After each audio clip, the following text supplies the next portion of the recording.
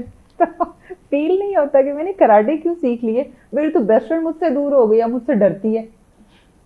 نہیں ہوتا کہ میرے پی ٹی ٹیچر جو ہیں وہ بھی اکثر مطلب کہ وہ مجھ سے کراٹے کروا لیتے ہیں. اچھا. تو میں ان کے ساتھ بھی کر لیتی ہوں. ہاں. وہ اصل میں ٹیکوانڈو کرتے ہیں اور میں کراٹے کرتی ہوں, تو ان میں ڈفرینس ہوتے ہیں دونوں میں. اچھا.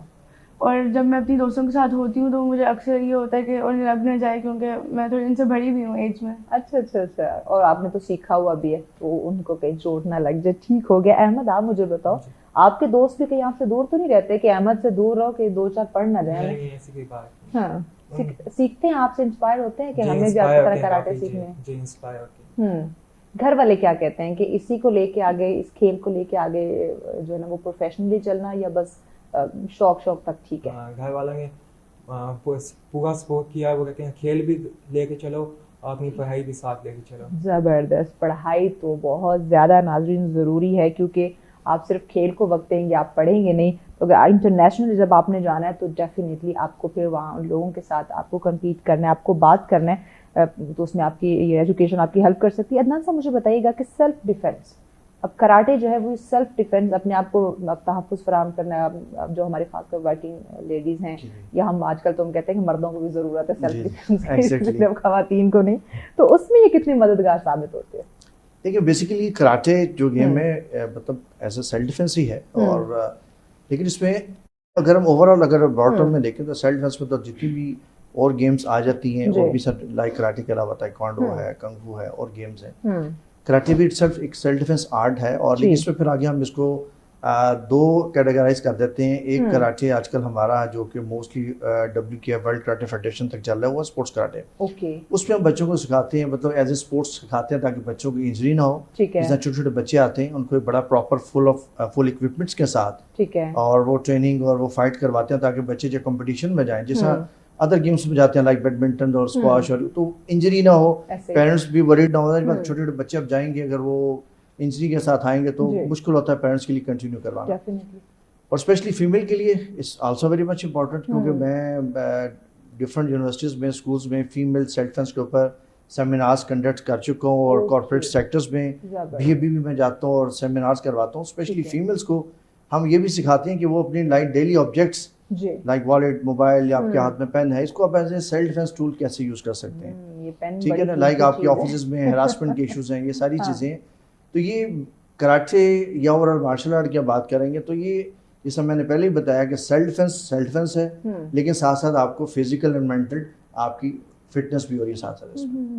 اوور آل اگر ہم بات کریں تو اس میں کتنی ٹائپس ہے, یعنی ہم کہتے ہیں نا کہ یہ ٹیکنیکس اس میں ڈفرینٹ ہوتی ہیں, لیکن میجر اس کی کتنی ٹیکنیکس ہیں جو آپ کو ڈیورنگ اپنے آپ کو یعنی کہ اپنا ڈیفینس کرنا ہے تو آپ کو کام آتی ہے, یا آپ نے کسی کمپٹیشن میں جانا تو آپ کو کام آتی ہے؟ دیکھیے اس میں اگر آپ بات کریں گے نا کہ ٹائپس کی یا ٹیکنیکس تو بے شمار ہے. ٹھیک ہے, اس کے اوپر میں بلکہ اپنا ہمارا یوٹیوب چینل ہے, میں سیلف ڈیفینس کے اوپر مووز اور ڈفرینٹ بڑے سمپل وے میں, ایک تو ہوتا ہے پراپر سلیبس جس میں یہ بچے کر رہے ہیں. اب یہ وائٹ سے بلیک بیلٹ تک جانے میں کافی سلیبس ہے اور 5 to 6 ایئر منیمم ریکوائرڈ ہوتے ہیں بلیک بیلٹ تک پہنچنے کے لیے.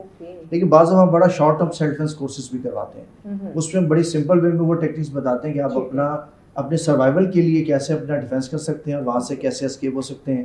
تو اس میں بیسک ساری بات ہم ان کو اپنا لائک آپ کا پنچ ہے, ایلبو ہے, ہیڈ ہے, نی ہے, آپ ان چیزوں کو کیسے یوز کر سکتے ہیں, اور وہ ویک پوائنٹس کے اوپر جن کو ہم کہتے ہیں لائک پریشر پوائنٹس.